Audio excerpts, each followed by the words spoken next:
الحمد للہ رب العالمین والصلاة والسلام علی اشرف الانبیاء وسید المرسلین سیدنا محمد وعلی آلہ واصحابہ اجمعین اللہم صل علی سیدنا محمد وعلی آل سیدنا محمد كما صليت على إبراهيم وعلى آل إبراهيم في العالمين إنك حميد مجيد أعوذ بالله من الشيطان الرجيم بسم الله الرحمن الرحيم ذلك مما أوحى إليك ربك من الحكمة ولا تجعل مع الله إلها آخر وتلقى في جهنم ملوما مدحورا أفأصفاكم ربكم بالبنين واتخذ من الملائكة إناثا إنكم لتقولون قولا عظيما وَلَقَدْ صَرَّفْنَا فِي هَذَا الْقُرْآنِ لِيَذَّكَّرُوا وَمَا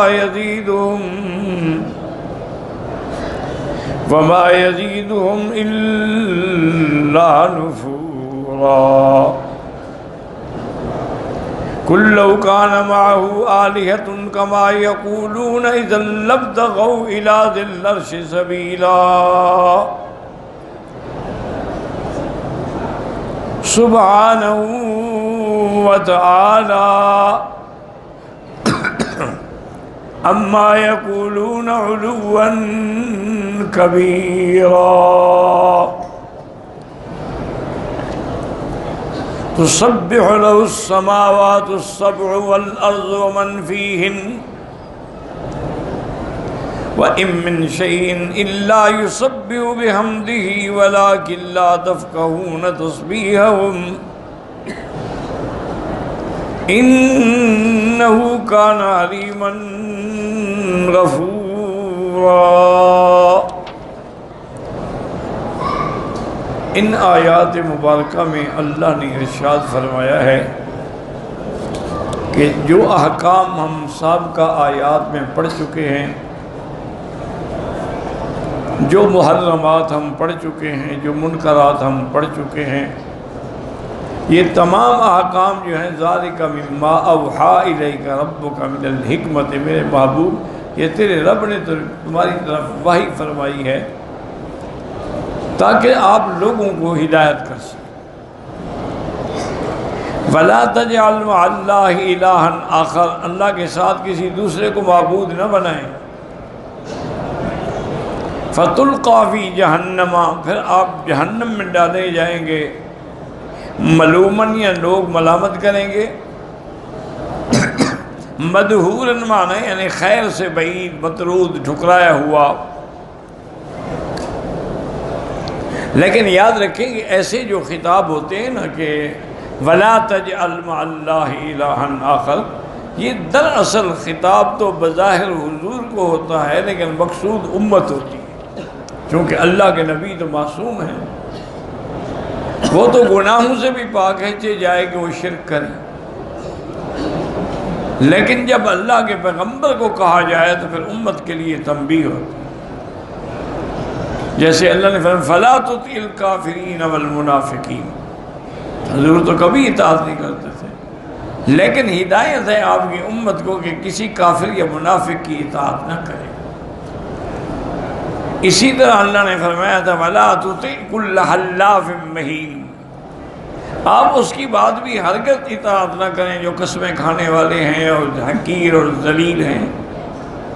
تو اس لیے کبھی کبھی خطاب بظاہر حضور کو ہوتا ہے لیکن مراد امت ہو۔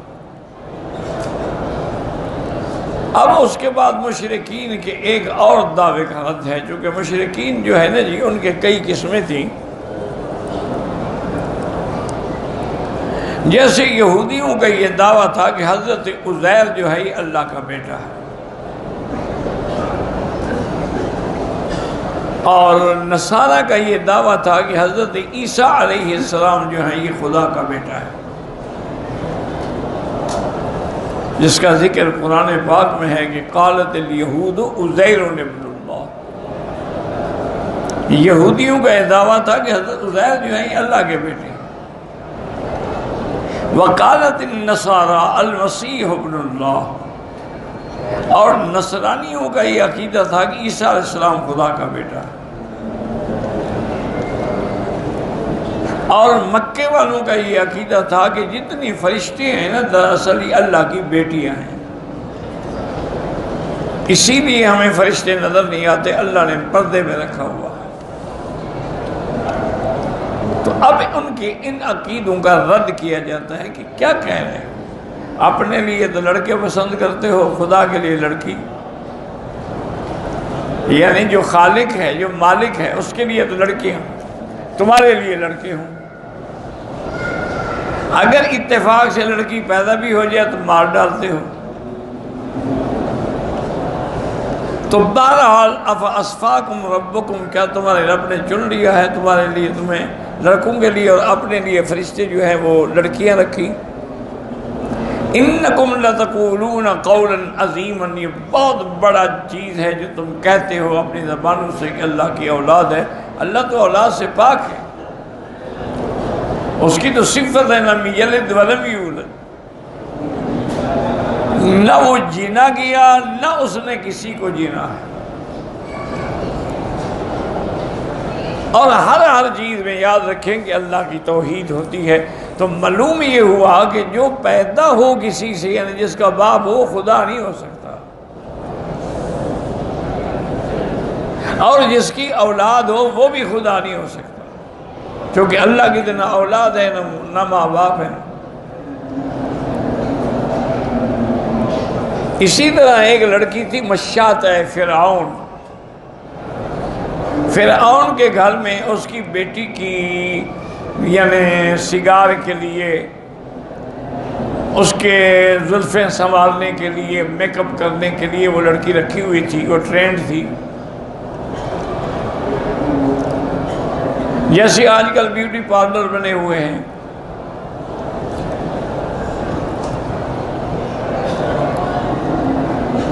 اب وہ مشاطہ جو تھی وہ فرعون کی بیٹی کی زلفیں سنوار رہی تھی، بال بنا رہی تھی، کنگھی دے رہی تھی، اس کے ہاتھ سے کنگھی گر گئی،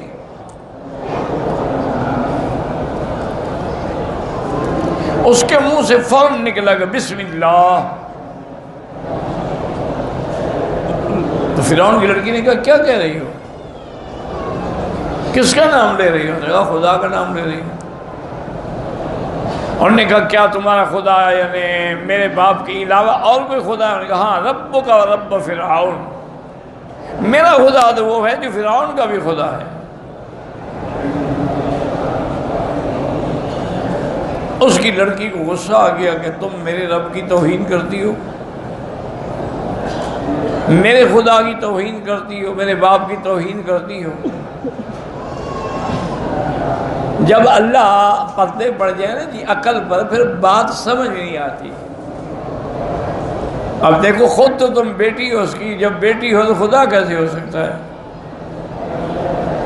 اللہ تو اولاد سے پاک ہے۔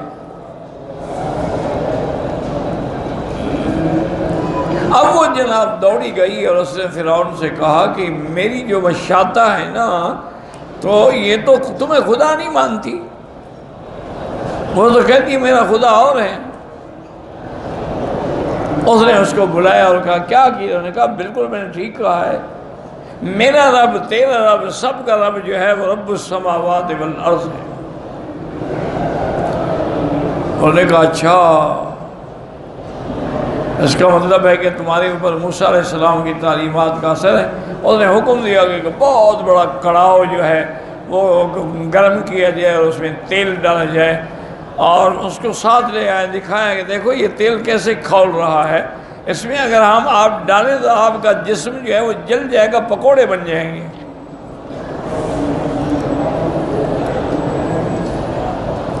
تم نے میری بیٹی کی خدمت کی ہے، میں تمہیں موقع دیتا ہوں کہ اگر تم اب بھی انکار کر دو اور مجھے اپنا خدا مان لو، پھر میں تمہیں یہ سزا نہیں دوں گا، ورنہ میں تمہیں اسی آگ میں جلاؤں گا، اسی تیل میں جلاؤں گا۔ اور نے کہا میں تمہیں خدا نہیں مانتی۔ اور نے حکم دیا کہ اس کو ڈالو۔ جب جانے لگی تو آخر عورت ہے نا جی، اس کا ایک چھوٹا بچہ بھی تھا، اسے اٹھایا ہوا تھا، وہ بیچاری اپنے لیے بھی اور بچے کے لیے بھی ڈر گئی کہ چلو اچھا ہے اگر میں کہہ دوں جان بچانے کے لیے میرا بچہ بھی بچ جائے گا میں۔ لیکن جب وہ ہچکچانے لگی تو وہی بچہ بول پڑا، اس نے کہا اماں جلدی جاؤ، کود جاؤ اس کے اندر، آگے ہمارے لیے جنت ہے۔ اب جب اس نے اپنے معصوم بچہ جو دودھ پیتا ہے اس کی بات سنی، فوراً چھلانگ لگا کہ اس میں چلی گئی اور اللہ کے راستے میں شہید ہو گئی۔ تو اس لیے ہمیشہ یاد رکھیں کہ جب اللہ ناراض ہوتا ہے نا پھر پردے چھن جاتے ہیں، عقل میں پردے پڑ جاتے ہیں۔ فرعون دیکھو تمہاری اولاد ہے، تم خدا کیسے ہو گئے؟ تمہاری بیوی ہے، تم خدا کیسے ہو گئے؟ متخذ صاحبۃ ولا ولدا، اس کی تو صفت یہ ہے کہ نہ اس کی وہ بیوی ہے نہ اولاد ہے۔ اسی لیے آگے اللہ فرماتے ہیں وَلَقَدْ صَرَّفْنَا فِي هَذَا الْقُرْآنِ لِيَذَّكَّرُوا وَمَا يَزِيدُهُمْ إِلَّا نُفُورًا۔ اللہ نے فرمایا قرآن میں ہم نے کئی مثالیں دی ہیں، قرآن میں ہم نے کئی وعید بیان کیے ہیں مختلف اسلوب سے تاکہ لوگ نصیحت پکڑیں، لیکن یہ بدبخت ایسے ہیں کہ جو قرآن سنتے ہیں اور دور ہوتے چلے جاتے ہیں۔ اسی لیے اللہ نے فرمایا ہے کہ ذل بہ کثیرا ویہدی بہ کثیرا، قرآن سے کئی لوگ ہیں جو انکار کر کے گمراہ ہو گئے اور کئی لوگ ہیں جو ہدایت پا گئے۔ اسی لیے ان کو بھی جب توحید اور قرآن کی آیات سنا جی اور بھاگتے ہیں۔ اب اللہ نے فرمایا قُل لَوْ كَانَ مَعَهُ آلِهَةٌ كَمَا يَقُولُونَ إِذًا لَابْتَغَوْا إِلَىٰ ذِي الْعَرْشِ سَبِيلًا۔ اللہ نے فرمایا کہ اگر خدا کے ساتھ کوئی اور بھی خدا ہے جیسے یہ بدبخت کہتے ہیں تو وہ بھی تو جاتے نا عرش والے کے پاس تمہاری سفارش کرنے کے لیے، تمہیں چھڑانے کے لیے۔ جیسے ان لوگوں کے آج کل بھی جاہلوں کے عقیدے ہیں کہ ہمیں پیر چھڑا لے گا۔ بلکہ ایک آدمی ایک بزرگ کے پاس آئے کہنے لگے حضرت عجیب بات ہے، میں قرآن تو چھوڑ دیتا ہوں، وظیفے پڑھنے بھی چھوڑ دیتا ہوں، درود بھی، لیکن جو وظیفہ مجھے پیر نے بتایا ہے وہ میں نہیں چھوڑتا۔ یہی تو کفر ہے کہ قرآن کے مقابلے میں تم پیر کے وظیفے کو ترجیح دیتے ہو۔ یہ پیر نے کہا ہے وہ نہیں چھوڑے گا۔ تو اس لیے اللہ نے فرمایا کہ اگر کوئی اور خدا ہوتا تمہاری سفارش تو کرتا، تمہیں چھڑاتا تو صحیح۔ سبحانہ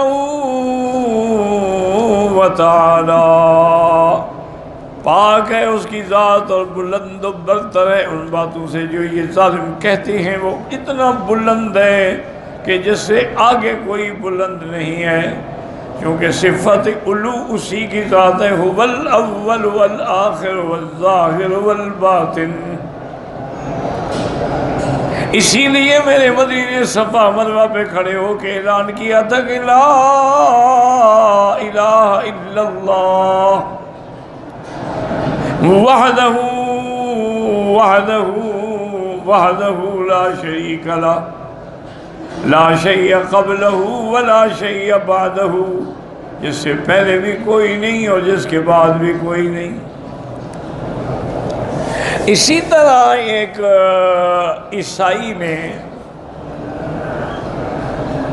مسلمانوں کو دھوکہ دینے کے لیے کہا کہ یہ کیسے ہو سکتا ہے کہ پہلے بھی کوئی نہ ہو اور بعد میں بھی کوئی نہ ہو۔ تو ایک اللہ والے مل گئے، تو نے کہا اچھا ایسا کرو تم گنتی گنو۔ اس نے کہا اچھا 1 2 گنے، فرمایا اچھا 1 سے 10 تک گن لے۔ اب 1 سے پہلے کیا ہے؟ اس نے کہا ایک سے پہلے تو کچھ نہیں، اس نے کہا خدا سے پہلے بھی کچھ نہیں۔ تمہاری عقل کے مطابق ہندسے ہیں 1 2 3 4، لیکن ایک سے پہلے کچھ نہیں۔ تو اللہ کی تو ذات ہی بلند و بالا ہے، جب کچھ نہیں تھا اسی کی ذات تھی، اور جب فنا ہو جائیں گے تو پھر بھی کوئی بات ذات نہیں بچے گی مگر اللہ کی۔ وَيَبْقَى وَجْهُ رَبِّكَ ذُو الْجَلَالِ وَالْإِكْرَامِ كُلُّ مَنْ عَلَيْهَا فَانٍ وَيَبْقَى وَجْهُ رَبِّكَ ذُو الْجَلَالِ وَالْإِكْرَامِ۔ اس کے بعد اللہ فرماتے ہیں کہ ظالمو، اگر تم شرک کرتے ہو تو مجھے کیا نقصان ہوتا ہے؟ اگر تم کفر کرتے ہو، اگر تم میری اہانت کرتے ہو، اگر تم میری صفات میں عیب لگاتے ہو، مجھے کیا پرواہ ہے؟ تسبح لہ السماوات السبع والارض،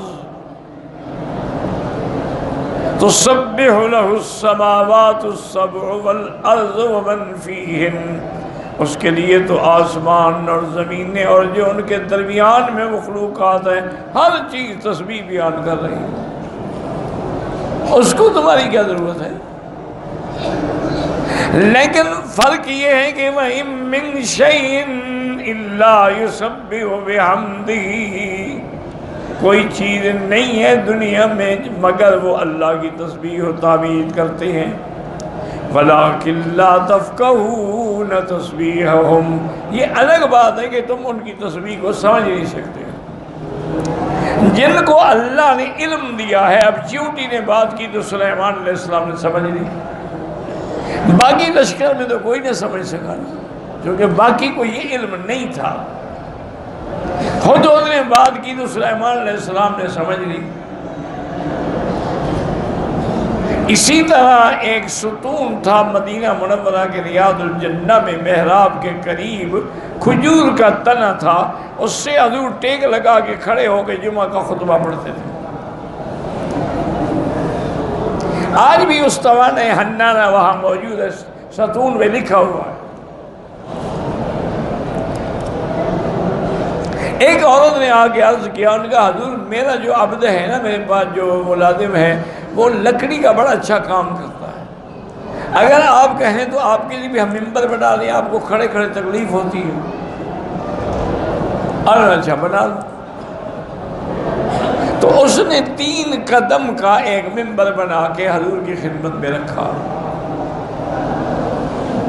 اب حضور جب جمعہ کے لیے آئے تو اس ممبر پہ کھڑے ہوئے، ستون کے پاس نہیں گئے۔ صحابہ کہتے ہیں کہ ستون نے رونا شروع کر دیا حضور کے فراق میں، حتیٰ کہ ہم اس کے رونے کی آواز سن رہے تھے۔ حضور اتر آئے، اتر کے اس کو سینے سے لگایا۔ صحابہ کہتے ہیں ہم دیکھ رہے تھے کہ سینے سے لگانے کے بعد وہ آہستہ آہستہ چپ کر گیا، جیسے بچہ چپ کرتا ہے۔ تو اس کا مطلب ہے کہ لکڑی جو ہے اس کے اندر بھی اللہ نے شعور رکھا ہے، عقل رکھا ہے، وہ بھی رو رہی ہے۔ اللہ نے فرمایا میرے لیے تو ہر چیز تسبیح کرتی ہے، تم نہیں کرو گے تو کیا فرق پڑے گا؟ یہ الگ بات ہے کہ تم سمجھ نہیں سکتے ہو۔ وَلَٰكِن لَّا تَفْقَهُونَ تَسْبِيحَهُمْ، کیونکہ ہر کسی کی تسبیح اس طرح ہے جیسے ان کو اللہ نے سکھلایا ہے۔ کُلٌّ قَدْ عَلِمَ صَلَاتَهُ وَتَسْبِيحَهُ، ہر چیز کو اللہ نے علم دیا ہے کہ تمہاری نماز کیا ہے، تمہاری تسبیح کیا ہے۔ إِنَّهُ كَانَ حَلِيمًا غَفُورًا۔ تو اس کے بعد سوال ہوتا تھا کہ جب اتنی بڑی مقدس شان ہے اور یہ بدبخت توہین کرتے ہیں تو خدا ان کو پکڑ کیوں نہیں لیتا؟ اللہ نے فرمایا اس کی صفت ہے کہ وہ حلم والے ہیں، وہ مہلت دیتے ہیں، غلطی کرو تو معاف کر دیتے ہیں، لیکن جب پکڑنا چاہیں گے تو پھر ان بطش ربک لشدید، پھر اس کی پکڑ جو ہے وہ بڑی سخت ہے۔ تو لہذا ان آیات مبارکہ میں اللہ تبارک و تعالی نے ہمیں یہ ہدایات عطا فرمائی ہیں حضور صلی اللہ علیہ وسلم کے ذریعے سے۔ واللہ اعلم۔